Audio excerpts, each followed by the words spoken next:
people just like attacking Jake Paul and like wanting to see me fail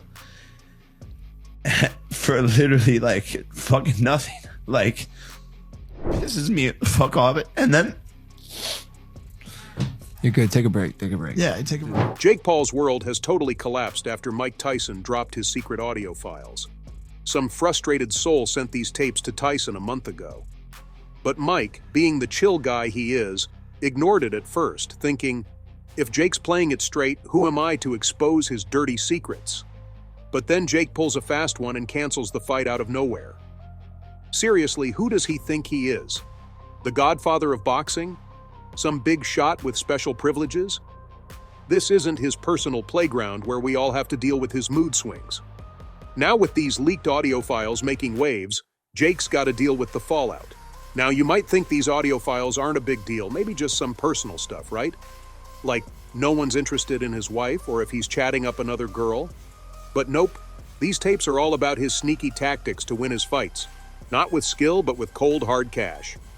Yeah, those few bucks he makes from YouTube pranks. So the first thing we found out from these files is that Jake Paul allegedly tried to fix a match with Mike Perry. Yeah, Mike Perry, because according to Jake, he already canceled the fight with Tyson. Now he's got to win his upcoming fight on July 20th. But don't think Mike is going to let him off the hook that easily. He's already prepared a case against Jake. I'll reveal more details later in the video. But this first thing has hit the sports world like a meteor. The tapes supposedly have Jake scheming to rig the fight's outcome. If true, this isn't just shady, it's career suicide. Now, match fixing is no joke. It's when someone decides to mess with the game's outcome for some quick cash or a personal win. Basically, one fighter pretends to be worse than they are so the other can win. And our boy Jake? Allegedly, he wanted to guarantee a win against Perry, throwing the sport's honesty out the window. Imagine the fallout.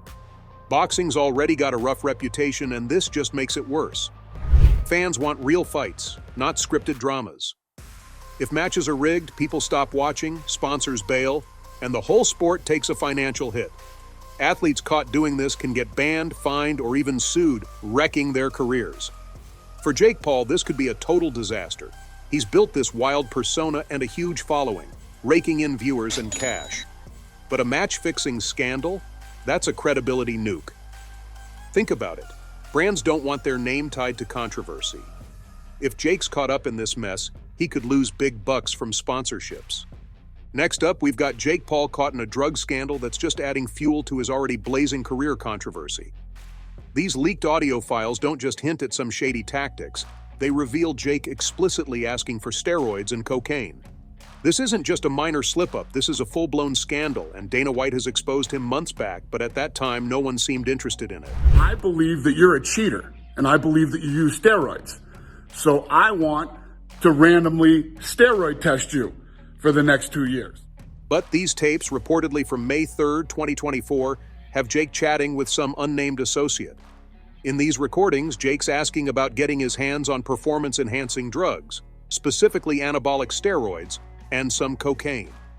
Remember that time Jake was on a flight and uploaded a video where he seemed totally out of it? Getting nicked out here, mate. Oh, can I bum a cigarette? Editor, every time I go like this for the whole weekend, put If Jake Paul is found guilty of using or trying to get illegal substances, the consequences could be dire. The World Anti-Doping Agency, WADA, and the United States Anti-Doping Agency, USADA, have no tolerance for this stuff. First-time offenders can face up to a 4-year suspension for steroids. Cocaine use, especially in competition, also carries severe penalties. But Jake said, Never responded to the challenge. Dana, I accepted every part of your challenge. I said I would fight Masvidal in MMA. Steroid test me whenever the fuck you want. It is 2 weeks after my fight. The Nevada State Athletic Commission, NSAC, which oversees many big boxing matches, has strict anti-doping rules.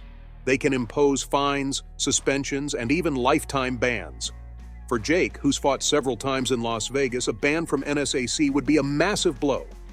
And it doesn't stop there.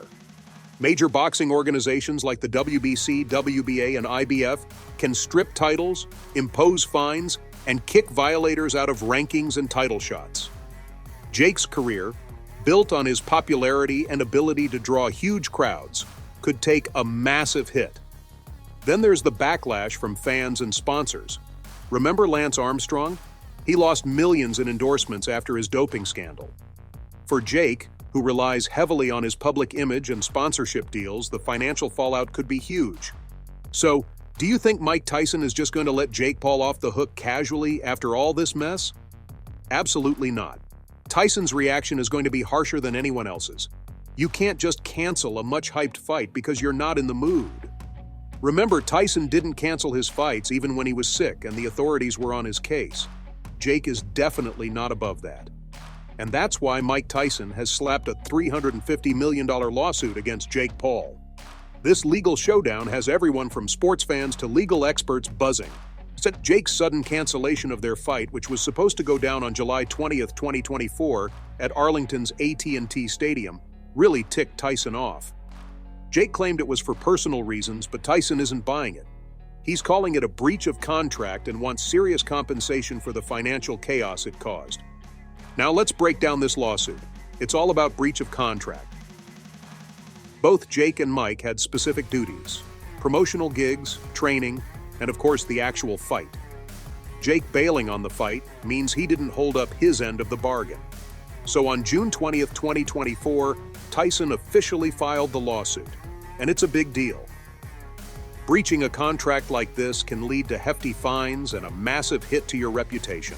Instance. I mean, how old is Mike Tyson? 60? 57. 57? Jake Paul? 27. You are a disgrace of a man. You are the epitome of weakness. You are the scum of the earth. The fact that you even have a platform or anything of that nature is a slight on society. First up, Tyson wants to be paid back for the promotional costs. They shelled out over $50 million on marketing, TV ads, social media campaigns, public appearances, you name it. All this was to make sure the fight would be a huge hit, bringing in viewers and selling tickets. When Jake pulled out, all that money went down the drain, and future promotional plans took a hit too. One of the juiciest theories floating around is that the leak was no accident. Some folks think it was a deliberate move by Mike Tyson or his crew. They argue that Tyson, with his sharp mind for strategy both in and out of the ring, might have seen this as a golden opportunity to smear Jake Paul's reputation right before their big fight.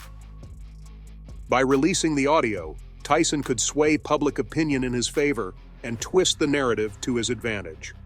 The timing of the leak just weeks before the fight definitely makes it look like a calculated play. However, the NCMF's cutting-edge tech and strict validation process make it pretty unlikely that these recordings are anything but genuine. Another interesting twist is the theory that the leak was meant to distract from other controversies surrounding Jake Paul. Over the years, Jake has been at the center of numerous scandals, from his outrageous social media antics to various misconduct allegations. By leaking the audio, his camp might have been trying to control the narrative, choosing to deal with this scandal over others they considered worse. And don't you think it's a brilliant move no matter who's behind it?